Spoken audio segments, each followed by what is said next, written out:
beyond that, what do you see in the future?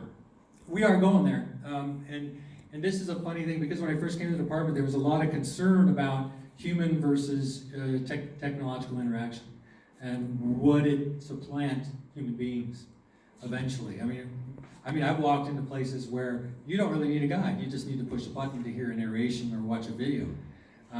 But I'm also finding that people still want to talk to people, and they still want to make eye contact.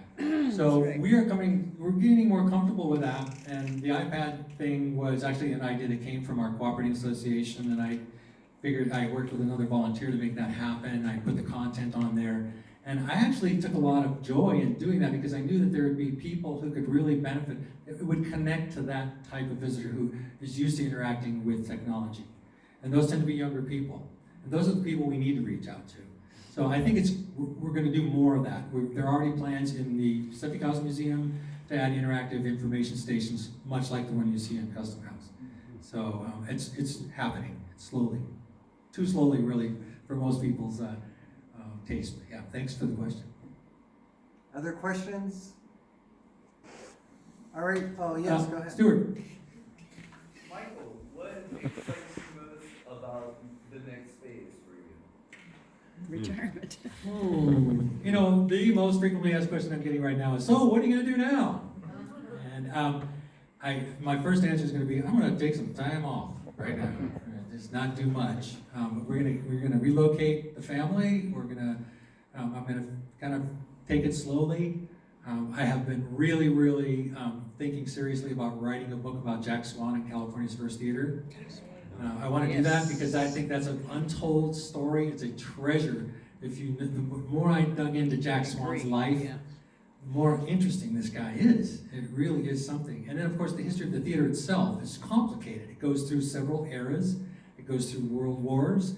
It goes through, different approaches to theater and the Troopers of the Gold Coast and that really wonderful history there. So I want to get all that on paper in a book somehow. Somebody's already given me the name of a literary agent, so, but I think that's going to be my first big project.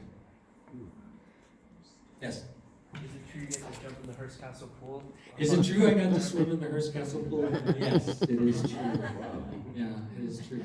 Unfortunately, though, I was there during an era when the director of Hearst Castle was against employees using the pool, so I had to wait until she left. And she did. She left the department, actually, and then the new director said, hey, now that she's gone, let's go. So we had a big pool party, and it was a ton of fun, and yes, it is just as cool as you might think it would be. Yeah. Wow. Yeah. Did you have a term for the person at the end, the guide at the end of the tour that would keep people moving in that? Yes, they were called guards. In fact, it's funny because we would have 60 guides at the hilltop at any given time. With those tours rotating every 10 minutes, so you had usually a 5-tour day. At least one of those tours would be a guard tour, which gave your voice a chance to rest. You got to hear a lot of other guides talk too, which is kind of funny. Because they said, you got to hear other people's approaches, and it was educational from that standpoint.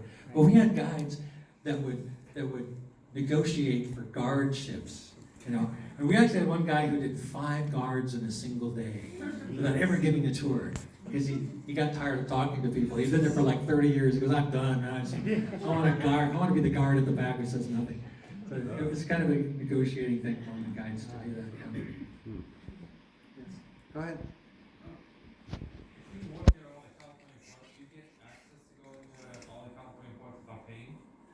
Well, it kind of depends.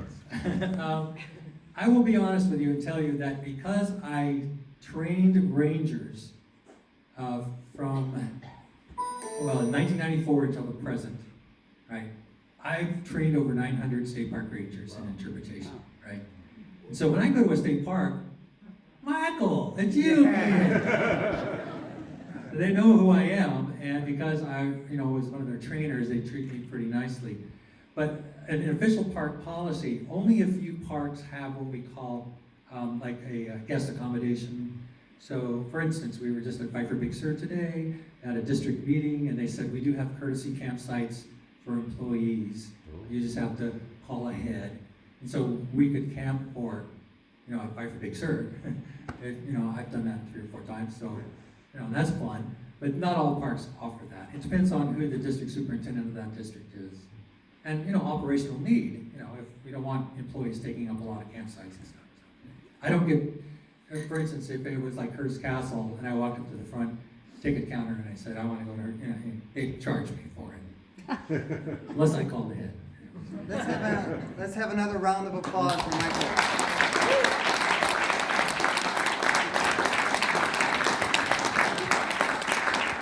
We will have one more lecture this summer. Please check our website, and if you're on our mailing list, we'll send it to you. And please join Michael at the reception upstairs. Thank you. Good job.